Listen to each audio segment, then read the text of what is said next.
I hate reading. Reading is boring. I already know how to read, so why do I have to read at school and at home? These statements resonate in my mind from past and present students. They come from children who struggle to read and great readers alike.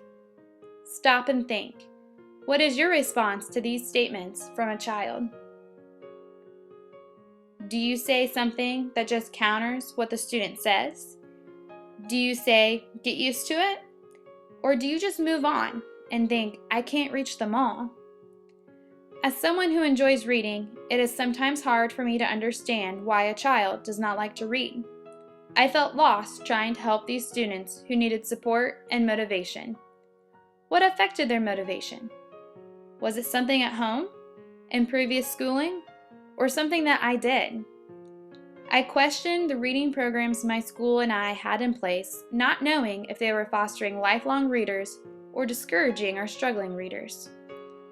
Reading is a passion of mine, and I want to ignite that passion in each one of my students. There is a great deal of research that supports why reading motivation matters, and some of that research will be discussed in this presentation. I hope to inform my audience about the power that student motivation has on reading and what we can do as teachers, principals, administrators, policymakers, and families to help our students be engaged in reading and be high achievers. I will begin with some statistics from the Literacy Company about literacy in the United States. Good readers in 5th grade may read 10 times as many words as poor readers over a school year. This ties into the infographic on the left. I use this graphic during my parent-teacher conferences to explain to my students, parents, and families the importance of reading, even if only 20 minutes, has on vocabulary acquisition. As you can see, a student who reads 20 minutes every day for a year acquires over 1 million words compared to a student who reads 1 minute a day, only receiving 8,000 words.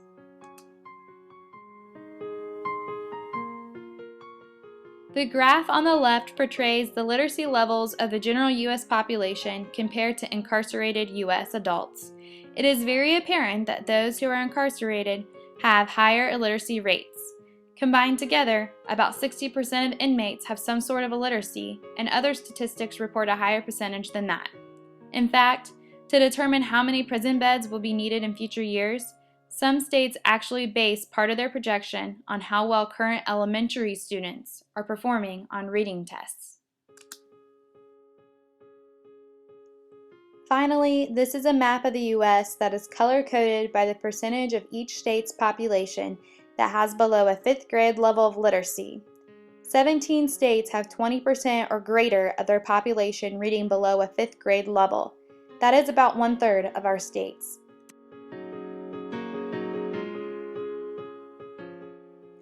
To explain the importance of reading motivation, I will refer to the Matthew effect of reading. In summary, Matthew chapter 25, verse 29 states that the rich get richer and the poor get poorer. This verse can be applied to reading in the form that good readers get better as poor readers get poorer. Motivation to read is key for students to excel in literacy. Those students who utilize their reading skills and strategies while reading improve, compared to struggling readers who choose not to read, do not grow, or even decline in their reading abilities. Have you heard, practice makes perfect? The same applies to reading. The more students practice, the better readers they will be. If you look at the graph on the left, you will see how the achievement gap increases between good and poor readers, especially in upper elementary grades. This is when we tend to see the Matthew effect take place because of a drop in reading motivation due to the changes in students, the structure of the school, like switching classes, and increased testing pressure.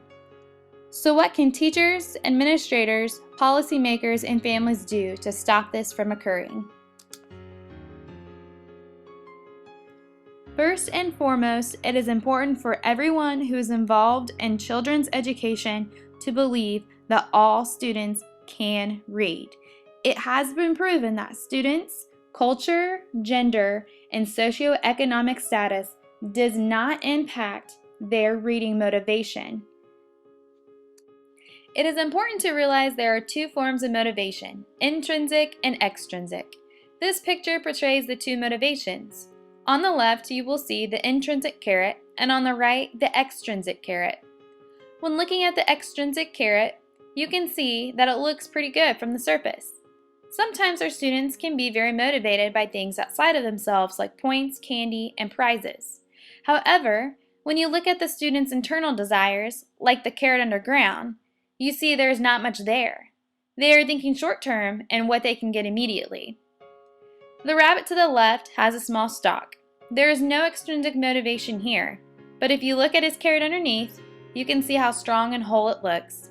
That resembles the student who is intrinsically motivated by things that cannot be attained externally from them, but internally, like reaching goals, love, and knowledge. They get more from being intrinsically motivated. In fact, a study conducted by professors at Northwestern University found that preschoolers were more motivated to complete a task when they knew they would receive new and exciting information compared to an extrinsic reward as a sticker. For this presentation, we will focus on how to increase students' intrinsic motivation to read. We will begin by how teachers can intrinsically motivate students to read. Linda Gambrill, a professor of education at Clemson University, offers 7 rules on how to engage and motivate students. Rule number 1. Students are more motivated to read when the reading tasks and activities are relevant to their lives. Gambrill suggests that teachers have students take 3 to 4 minutes every day after reading to write in a reading diary about how they connected to the text. Rule number 2. Students are more motivated to read when they have access to a wide range of reading material. Susan Newman wrote an article entitled The Importance of the Classroom Library. She suggests that teachers have traditional stories, fantasy, realistic fiction, historical fiction, biographies and autobiographies, and informational texts in their library. In addition, she suggests that teachers should have 300 to 600 books in their library. This can be a daunting task. One way that I supply my classroom library is by going to Goodwill and garage sales and buying books that are at a very discounted rate.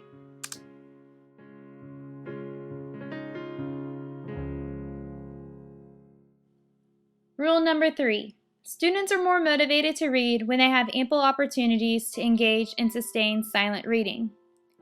Donalyn Miller, the author of the book Whisper and Reading in the Wild, suggests that during this sustained silent reading time, teachers privately conference with their students about their reading, or teachers use this time to model to their students that they too are readers and read a personal book of their own. Rule number 4. Students are more motivated to read when they have opportunities to make choices about what they read and how they engage in and complete literacy tasks. Dr. John Guthrie discusses choices in the classroom. He believes that all students should have at least one choice per lesson. By doing this is building ownership of the student's learning. Rule number 5. Students are more motivated to read when they have opportunities to socially interact with others about the text they are reading. Dr. John Guthrie also suggests allowing students to have 2 to 5 minutes of collaboration in every lesson. This way, they can see that reading is not only solitary, but can also be social. Rule number 6. Students are more motivated to read when they have opportunities to be successful with challenging texts. This is where teaching students to choose appropriate books comes into play. Some students choose a book that is too easy, which often leaves the student feeling bored and no growth in reading. On the other hand, some students feel the need to choose a book that is above their reading level. There are many reasons why a student might do this. Maybe there's a lot of hype about the book. Maybe the student feels pressure to reach an assigned goal from an extrinsic reading program. Or maybe the student does not want to appear weaker than his or her peers. Gambrill suggests that teachers should label books hard, harder, and hardest so everyone feels they are picking a challenging book. Many teachers teach the 5-finger method, where students turn to a page in a book, read it, and for every word they do not know, they put 1 finger down on their desk. If by the end of the page they have more than 5 fingers down, then that book is too hard for them to read, at least independently. If they know all the words, then maybe it's too easy for them. Finding the book that's just the right fit is important for reading progress and motivation. Rule number 7, students are more motivated to read when classroom incentives reflect the value and importance of reading. According to an article from the LA Times entitled "Do Reading Rewards for Reading Really Work?", the best way to reward children for reading is to give them more books and time to read them. In a forthcoming study of low-achieving students at Anaheim High School in California, results found that teenagers embrace reading when they see adults reading for pleasure, and when they have access to books and at least 10 minutes a day of silent reading with no test. This method of rewarding can save libraries and schools money that would have been used for coupons and trinkets. In return, they can use that money to put new books in their library to keep up with students' incentive to read. Now we will see how administrators and principals can help with students' reading motivation. When observing teachers, look for at least one of the 7 rules of engagement previously discussed in their lessons and provide constructive feedback about their instruction. In addition, provide professional development for teachers to develop reading motivation and instruction. Policymakers are really putting the heat on teachers and administrators through high-stakes testing. Teachers feel the pressure to teach to the test. This, we know, does not create better readers, but instead dwindles students' desire to read.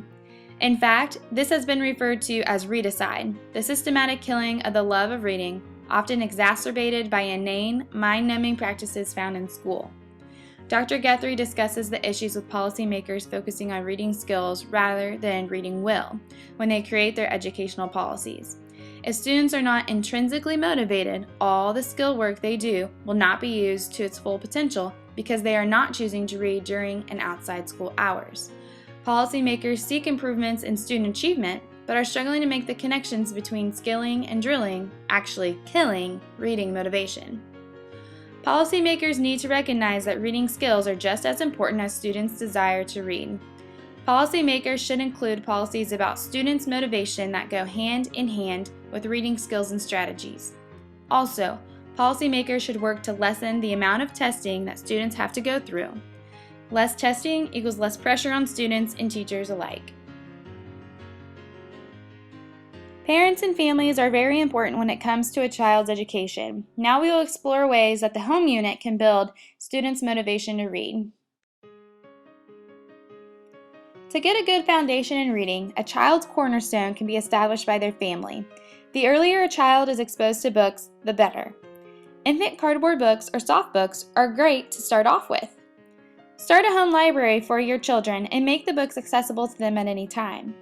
It is important to set aside time for reading with your child and don't stop reading aloud just because your child knows how to read. You could actually encourage them to read to you. Explore your local library because they have a variety of text, resources, and classes for the whole family to enjoy. Every day, let your child see you read for your own benefit. Whether it's a newspaper, magazine, or a novel, when your child sees you reading, they know that literacy is important. Make reading meaningful by creating experiences that your child reads about. For instance, if your child reads about a picnic, then prepare and go on a picnic with them.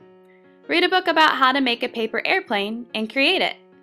By taking time to create literacy experiences together with your child, you are making memories they are sure to cherish forever. Reading is the root of all learning, and it stems into achievement. That is why it is important for our students to be motivated and to love to read. It takes teachers, administrators, principals, policymakers, and families working together to do what is right for our students' education.